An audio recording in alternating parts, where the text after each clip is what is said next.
సొసైటీలో ఈ జాడ్యం రోజు రోజుకి పెరిగిపోతోంది. ప్రభుత్వం ఇచ్చే జీతాలు ఎక్కువే ఉన్నా అత్యాశకు పోయి లంచాలకు మరుగుతున్నారు. అడ్డంగా బుక్ అవుతున్నారు. ఆదాయానికి మించి ఆస్తులు పోగేసుకుంటున్నారు. మొన్నటికి మొన్న ట్యాక్స్ కమిషనర్ జీవన్ లాల్ 70 లక్షల లంచావతారం కేసు అందరినీ షాక్కి గురిచేసింది. ఇప్పటికే సిబిఐ అరెస్టు కూడా చేసింది. తాజాగా సూర్యాపేట డీఎస్పీ పార్థసారథి, పట్టణ సిఐ వీరరాఘవులు ఏసీబీకి చిక్కారు. ప్రజల ప్రాణాలతో చెలగాటమాడుతున్న వారిని మెడికల్ కౌన్సిల్ దాడులు చేసి మరీ పట్టిస్తే సెక్షన్లు మార్చేందుకు లంచం డిమాండ్ చేసి అడ్డంగా బుక్ అయిపోయారు పోలీస్ అధికారులు. సూర్యాపేటలోని ఓ ప్రైవేట్ స్కానింగ్ సెంటర్తో పాటు డాక్టర్పై ఐఎంఏ ప్రతినిధుల ఫిర్యాదుతో ఏప్రిల్ 29న పట్టణ పోలీస్ స్టేషన్లో ఒక కేసు నమోదైంది. దీంతో సెక్షన్లు మార్చి కేసు నుంచి బయటపడాలి అంటే 25 లక్షలు ఇవ్వాలి అని బేరం పెట్టారు డీఎస్పీ, సిఐ. సీన్ కట్ చేస్తే 16 లక్షలకు డీల్ ఓకే అయింది. అయితే ఇక్కడే ఓ ట్విస్ట్. ట్రాప్ చేసేందుకు ఏసీబీ వచ్చిందని గ్రహించి డబ్బులు తీసుకోలేదు. దీంతో సుప్రీం గైడ్ లైన్స్ ప్రకారం ఈ డీల్ కోసం చేసిన ప్రయత్నాలు, కాల్ రికార్డింగ్స్, ఇతర ఆధారాలను సేకరించి అరెస్ట్ చేశారు. ఇద్దరిపై కేసు నమోదు చేసి కస్టడీలోకి తీసుకున్నామని నల్గొండ ఏసీబీ డీఎస్పీ జగదీష్ చందర్ తెలిపారు. డీఎస్పీ, సిఐలపై గతంలోనూ పలు అవినీతి ఆరోపణలున్నట్టు తేలింది. ఎవరైనా ప్రభుత్వ అధికారులు లంచం డిమాండ్ చేస్తే చట్ట ప్రకారం చర్య తీసుకోవడానికి ఏసీబీ ఉంటుందని, లంచం డిమాండ్ చేస్తే వెంటనే 1064కి కాల్ చేయాలని ఏసీబీ అధికారులు సూచిస్తున్నారు.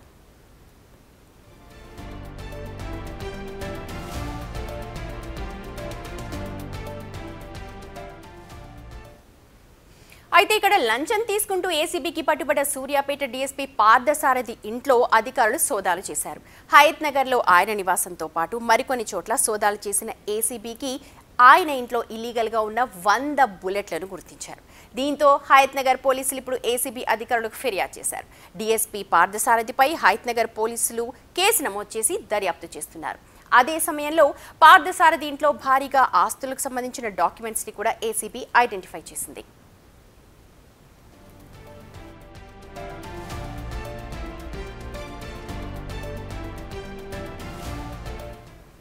ఇక ఒకసారి ఆయన చేసిన అవినీతి కార్యక్రమాలను చూస్తే చెక్ డ్యాం పనికి సంబంధించి దాదాపు 50 లక్షల బిల్లు చెల్లింపు విషయంలో కూడా ఒక కాంట్రాక్టర్ నుంచి 60,000 లంచం తీసుకుంటూ ఏసీబీకి చిక్కిన సిరిసిల్ల నీటిపారుదల శాఖ ఈ అమరేందర్ రెడ్డి బ్యాంకు లాకర్లలో కూడా భారీగా గోల్డ్ను గుర్తించారు ఏసీబీ అధికారులు. ఈ నెల 9న రాత్రి కరీంనగర్లో ఇంట్లో అమరేందర్ రెడ్డిని ఏసీబీ అధికారులు పట్టుకున్నారు. తనను పట్టుకుంటారని ముందస్తు సమాచారంతో లంచం డబ్బును కుమారుడి టీ షర్ట్లో చుట్టి ఇంటి వెనక వైపు పడేశాడు.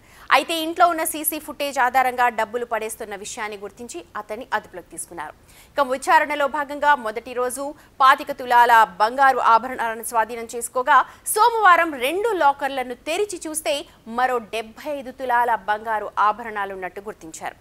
మొత్తం కేజీ బంగారం ఉన్నట్టు ఏసీబీ అధికారులు లెక్కలు తేల్చారు. అమరేందర్ రెడ్డి 2019 నుంచి నీటిపారుదల శాఖ ఈఈగా సిరిసిల్లలో పనిచేస్తున్నారు. సో ఇవి జస్ట్ ఎగ్జాంపుల్స్ మాత్రమే.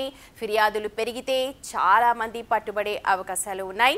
ఈ అంశానికి సంబంధించి అప్డేట్స్ అందించడానికి మా ప్రతినిధి సురేష్ ఉన్నారు.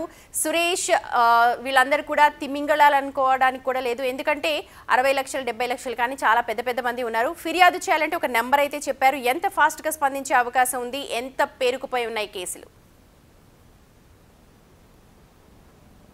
ఏసీబీ దూకుడుగా వ్యవహరిస్తుంది. సివి ఆనంద్ ఏసీబీ డీజీగా ఛార్జ్ తీసుకున్న తర్వాత 2024లో కూడా సంచలనమైనటువంటి కేసులని నమోదు చేయడం జరిగింది. భారీ తిమింగలాలని హెచ్ఎండిఏ మాజీ డైరెక్టర్ ఎవరైతే గోపాలకృష్ణ ఉన్నాడో ఆయన శోభాలకృష్ణ, ఆయనకు సంబంధించి 100 కోట్ల ఆస్తులని గుర్తించింది. 100 ఎకరాల భూములు కూడబెట్టాడు, ఖరీదైన ఇండ్లు కొన్నాడు, కాంప్లెక్స్లు, విల్లాలతో పాటు దాదాపు ఒక 500 నుంచి 600 కోట్ల విలువైన ఆస్తులు ఆ కేసులో గుర్తించడం జరిగింది ఏసీబీ చరిత్రలోనే అతిపెద్ద తిమింగలం శివబాలకృష్ణ. ఆ తర్వాత ఈఎన్సీ హరిబాబుని రీసెంట్గా కాళేశ్వరం ప్రాజెక్టులో ఇంజనీర్గా పనిచేసినటువంటి హరిరామ్కి సంబంధించి ఏసీబీ ఆదాయానికి మించిన ఆస్తుల కేసు నమోదు చేసింది.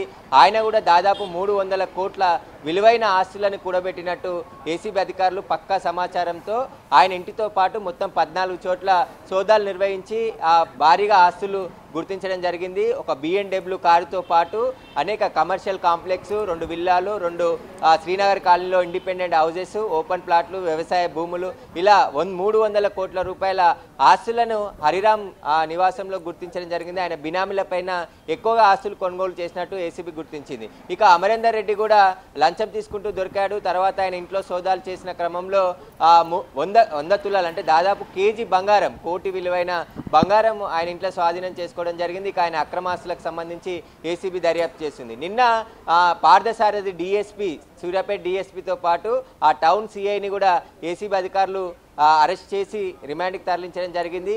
దాదాపు 15 లక్షలకు పైగా లంచం తీసుకుంటూ ఉన్నారనే సమాచారంతో ముందు ఎవిడెన్స్ సేకరించిన ఏసీబీ అధికారులు వస్తున్నారనే సమాచారంతో వాళ్ళు లంచం తీసుకోకపోవడంతో ఉన్న ఆధారాలతోనే ఇద్దరిని కూడా అరెస్ట్ చేసి రిమాండ్కి తరలించారు. అయితే ఆయన ఇంట్లో సోదాలు చేసిన సమయంలో 100 బుల్లెట్లని గుర్తించారు. అందులో 29 లైవ్ బుల్లెట్లు ఉన్నాయి, మిగతాయి వాడిన బుల్లెట్లు ఉన్నాయి. ఇప్పుడు ఈ బుల్లెట్లు ఎక్కడి నుండి వచ్చాయనే దానిపై కూడా ల్యాండ్ ఆర్డర్ పోలీసులకి సమాచారం అందించారు. పోలీసులు కేసు నమోదు చేసి దర్యాప్తు చేస్తున్నారు. ఇక ఏసీబీ ఈ నెల కూడా ఇప్పటి వరకు అంటే ఈరోజు తేదీ వరకు 9 కేసులు నమోదు చేసింది. 2024లో దాదాపు 152 కేసులు నమోదు చేసి 223 మందిని అరెస్ట్ చేయడం జరిగింది. ఇక ప్రతి నెల 17, 19 అరెస్టులు చేస్తూనే ఉంది ఏసీబీ అధికారులు. Right Suresh, thank you so much. ఒకవేళ లంచం ప్రభుత్వ అధికారులు ఎవరైనా లంచం గురించి అడిగితే వెంటనే 1065కి కాల్ చేయమంటారు.